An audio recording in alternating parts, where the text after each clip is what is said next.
Hola, buenas tardes. Nosotros somos el grupo número 6 y les vamos a exponer varias ideas del texto Curso breve sobre la historia del imperialismo estadounidense del autor Tariq Ali. Empecemos. Tariq Ali menciona que en un mundo dominado por dos sistemas ideológicos y sociales contrapuestos, el debate sobre los deméritos de uno y otro era cosa corriente. El capitalismo, el socialismo, el comunismo, el antiimperialismo y el anticomunismo eran favorables o contrarios a determinados aspectos de la realidad. Esta confrontación, que marcaba el tono de la política mundial y el discurso intelectual, hacía imposible que se institucionalizaran la desinformación o la falta de información que prevalece hasta hoy día. Cuanto menos sepa una persona, mucho más fácil será manipularla.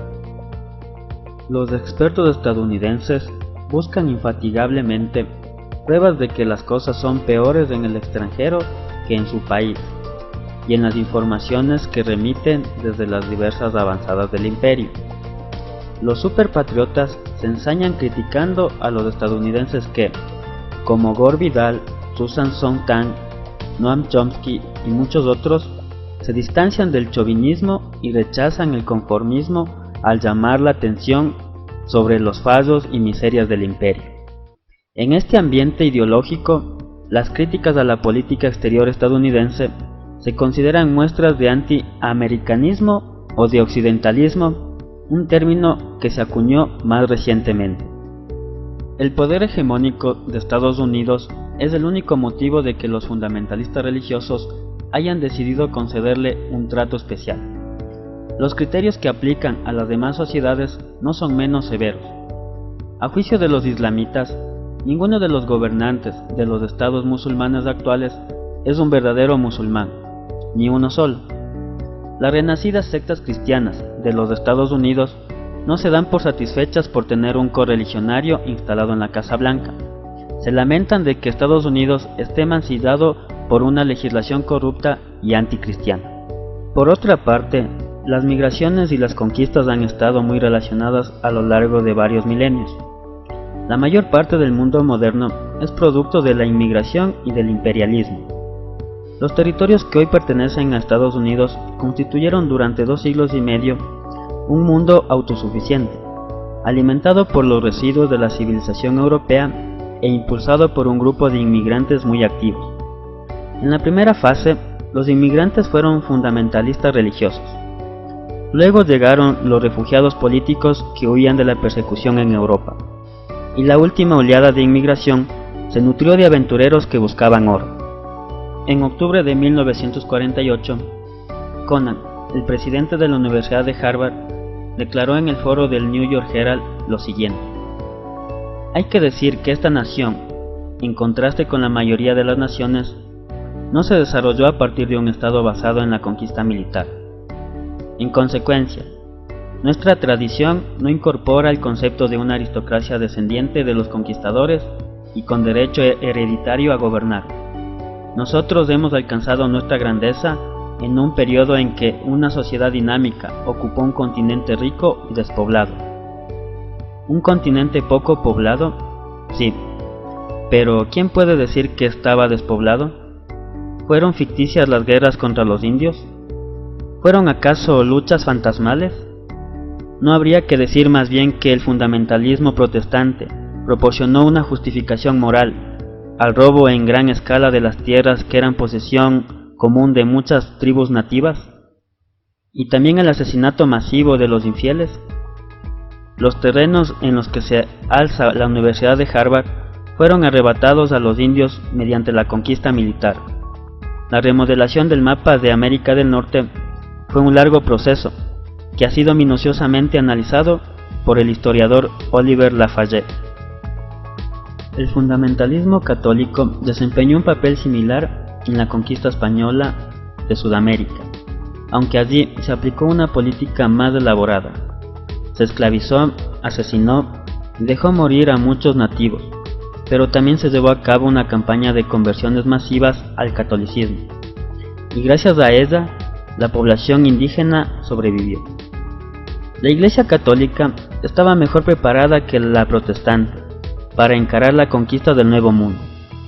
Había realizado un ensayo general antes de poner rumbo a las nuevas tierras.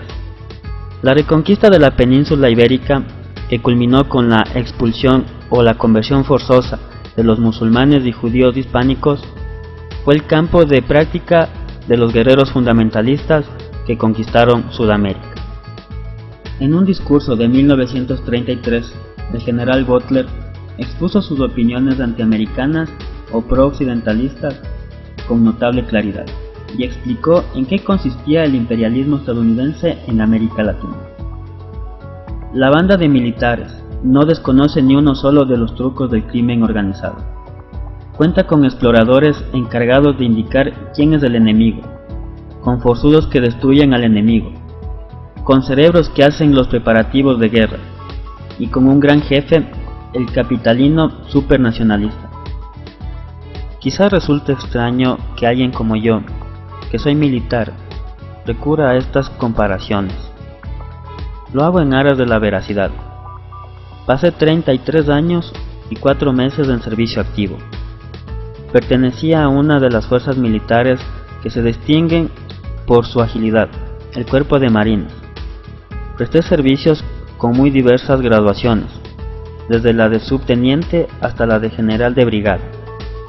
Y en este periodo dediqué casi todo mi tiempo a hacer las veces de forzudo de categoría, al servicio de las grandes empresas, de Wall Street y de los banqueros. En otras palabras, fui un estafador, un criminal a sueldo del capitalismo. ¿Cómo se convirtió Estados Unidos en una superpotencia todopoderosa? La intervención estadounidense en la Primera Guerra Mundial no contó con el apoyo de la ciudadanía. Muchos estadounidenses la estimaban innecesaria, y otros, de descendencia alemana, no entendían por qué Estados Unidos debía apoyar al rey de Inglaterra en lugar de al Kaiser. Es de destacar que los líderes bolcheviques comprendieron la trascendencia de los cambios que estaban operándose mucho antes que los gobernantes de Gran Bretaña y Francia. Las viejas potencias europeas miraban a Estados Unidos con una mezcla de desdén y esnobismo, tal como un viejo aristócrata con sus posesiones hipotecadas miraría a un empresario nuevo rico. Lenin y Trotsky despreciaban a la burguesía europea, pero admiraban la energía y la habilidad del capitalismo estadounidense. Ambos estaban muy interesados en historia económica, estudiaban los vaivenes de la economía mundial y estaban dispuestos a compartir sus conocimientos con quien deseara escucharlos. Trotsky habló así sobre el futuro del petróleo en una conferencia de delegados celebrada en 1924. El petróleo desempeña hoy día una función de excepcional importancia en el terreno militar y económico. 2/3 de la producción mundial de petróleo corresponden a Estados Unidos, porcentaje que aumentó hasta aproximadamente el 72% en 1923. Cierto es que los estadounidenses no dejan de lamentarse del riesgo de que se agote sus recursos petrolíferos. He de confesar que, en los primeros años de la posguerra, pensé que estas lamentaciones eran una mera excusa para justificar futuras rapiñas del petróleo extranjero. Pero los geólogos han confirmado que, al ritmo actual de consumo, las reservas de petróleo de Estados Unidos durarán entre 25 años en opinión de algunos y 40 años en opinión de otros, pero dentro de 25 o 40 años, Estados Unidos, gracias a su industria y a su armada, podrá arrebatarles a los demás países una cantidad de petróleo 10 veces mayor. La Segunda Guerra Mundial, de 1939 a 1945, fue el resultado de los intentos de Alemania por liberarse de las restricciones que se le habían impuesto después de la derrota sufrida 20 años antes. Si con la guerra tan solo se hubiera pretendido cumplir ese objetivo, y si el director de la empresa bélica hubiera sido más razonable, tal vez se habría alcanzado el éxito, quizá incluso sin que fuera necesaria la guerra. Un sector influyente de la élite imperial británica tenía un vivo deseo de que se estableciera una alianza anglo-germana, pero los señores del capitalismo alemán, temerosos del enemigo comunista, de su propio país, confiaron la dirección de Estado a los dementes líderes del fascismo alemán. Y así se hizo imposible crear un eje Londres-Berlín. Londres estaba interesado en establecer ese pacto por dos motivos: para proteger el continente del bolchevismo y para mantener a raya a los Estados Unidos. Estados Unidos estaba al tanto de estas maquinaciones. Antes de que Estados Unidos entrase en guerra, la opinión liberal estadounidense estaba totalmente en contra del imperialismo británico, y esto encolerizaba a los liberales británicos. En la primera etapa de la contienda, el presidente Franklin Roosevelt tuvo el amable gesto de pedirle a Churchill que, si Alemania se alzaba con una previsible victoria, la flota británica se apresurase a retirarse a las costas más seguras del otro lado del Atlántico. Algún tiempo después, al observar que Gran Bretaña había sobrevivido a los ataques nazis y, lo que era más importante, que la Unión Soviética también resistía, Roosevelt consiguió manipular una serie de disputas con Japón para provocar un conflicto que impulsó a Estados Unidos a entrar en guerra. Estados Unidos salió económicamente victorioso de ambas guerras mundiales. Sus principales competidores se debilitaron, Alemania quedó dividida, Japón fue ocupado, el Imperio Británico vivía sus últimos días. Por el contrario, la economía estadounidense prosperó como nunca gracias a una inmensa riqueza en materias primas, al equilibrio establecido entre la industria y la agricultura, a una geografía y una demografía que le permitía practicar economías a escala basadas en cadenas de producción en masa, y todo ello en el ámbito de un continente inviolable. Mientras tanto, el lado de la Europa capitalista, devastada por la guerra, clamaba por una reconstrucción. Así Estados Unidos creará una política exterior que se denominará Plan Marshall. El Plan Marshall no habría existido si los dirigentes estadounidenses hubieran concedido primacía a los intereses económicos. El objetivo del plan no era favorecer el florecimiento de Europa occidental, sino cumplir dos funciones: establecer la hegemonía política de Estados Unidos y reconvertir la Europa capitalista en una entidad económica autónoma. Después del rechazo del fundamentalismo imperialista en 1966, se empleó los métodos de guerra química contra los vietnamitas. Las masacres de la población civil siempre habían formado parte de la estrategia bélica estadounidense. Después de todo lo que usaron para dañar las tierras como defoliantes, herbicidas y gases tóxicos, dañaron muchas regiones que hasta el día de hoy no pueden ser cultivadas, pero a pesar de todo, los vietnamitas no se dieron por vencidos. Pero no olviden que después de todo, los reclutas y veteranos que perdieron a sus seres queridos exigieron la retirada estadounidense, pero Nixon y Kissinger no estaban dispuestos a ceder a esa reivindicación, ampliando el frente con esperanza de aislar a los vietnamitas, pero no lo lograron. Y tampoco olviden que las potencias occidentales les prestaron apoyo al Pol Pot durante varios años sin tener en cuenta sus crímenes. En abril de 1975, la victoria vietnamita desencadenó una oleada de euforia en 4 continentes: en África Meridional, América Central y la península ibérica, donde se sentía un ambiente revolucionario. Con ello llegaron varios logros, como en Nicaragua en 1979, con la victoria sandinista. Después de 14 años de la primera derrota de Estados Unidos, sucedieron varios acontecimientos, como la caída del muro de Berlín, el fin de la Guerra Fría, el Pacto de Varsovia dejó de existir y la quiebra política y económica de la élite burocrática que dirigía a la Unión Soviética. La revolución había sido un gran desafío para el orden capitalista, y 60 años después, la desintegración de la URSS alteró el mapa del mundo. En su lugar quedaron Rusia y aproximadamente una docena de repúblicas vigentes. Se diría que el capitalismo había tenido triunfo absoluto. La Unión Soviética no había constituido una amenaza seria durante las últimas décadas, pero su existencia era un apoyo moral para los movimientos y resistencias anticolonial en 3 continentes. Al venirse abajo el comunismo, los intelectuales estatales del imperio estadounidense comenzaron a debatir su glorioso futuro.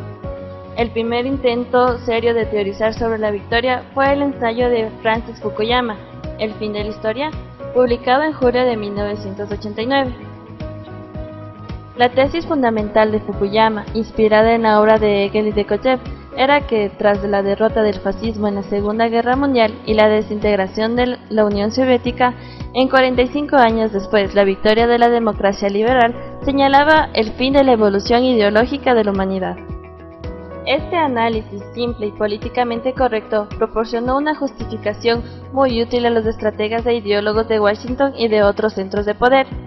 El Islam pasó a considerarse la mayor amenaza porque Irán, Irak y Arabia Saudí son los mayores productores de petróleo en el mundo. La guerra librada por el imperialismo estadounidense y la Unión Soviética durante 60 años ha afectado a todas las civilizaciones. Los partidos comunistas surgieron, crecieron y ganaron apoyo de las masas en la Alemania luterana, pero también en la China confuciana y en la Indonesia musulmana. Hasta 1917 fue una dominación regional, pero posteriormente adquirió dimensiones mundiales. Desde la desaparición de la URSS, Occidente ha tenido que realizar numerosos reajustes cruciales. Uno de ellos ha sido la ampliación de la OTAN, cuyo objetivo era aislar a Rusia de las nuevas repúblicas de la región y garantizar que el interés estadounidense estén debidamente protegidos. Hoy en día son 187 los estados que pertenecen a las Naciones Unidas y 100 de los países con presencia militar de Estados Unidos. Entre ellos figura la minúscula isla de Qatar, que también es la sede de la cadena televisiva Al Jazeera. Una de las actividades desarrolladas por esta enorme estructura militar es la venta de armamento a otros países, lo que convierte al Pentágono en un organismo económico fundamental de Estados Unidos. En el inicio de la operación, en 1922, se mencionó que la invasión era para el Pentágono, una especie de anuncio político pagado. Recuperándose de la Guerra Fría, se pretendía que el presupuesto militar de $300 millones se mantuviera. Los somalíes fueron los inafortunados conejillos de indias elegidos para justificar los gastos en ellos. La operación fue un desastre, pues los somalíes tenían la resistencia como aliada. Es así como empezaron a darse las bajas militares. Las fuerzas de los Estados Unidos, ONU, permitió que Hersey Morgan abriera fuego contra los ciudadanos que protestaban. Se mató a 70 civiles, pero David Stockwell, portavoz de la ONU, no consideró importante pedir disculpas. Por la intervención de la ONU y los Estados Unidos, se puso en contra gran cantidad de sociedad somalí, generando así un fracaso. La cultura dominante prácticamente ha ilegalizado la historia, reduciendo el proceso democrático a una farsa. El resultado de la mezcla son cinismos, depresión y escapismo. Movimientos religiosos. Los movimientos religiosos reformistas han incrementado en el último tiempo en culturas muy diversas. El motivo básico es que las demás vías de escape han quedado bloqueadas por el padre de todos los fundamentalismos, el imperialismo estadounidense. La guerra contra el terrorismo que lleva Estados Unidos ha tenido un constante conflicto entre estas civilizaciones. Un caso de ello es el 11 de septiembre.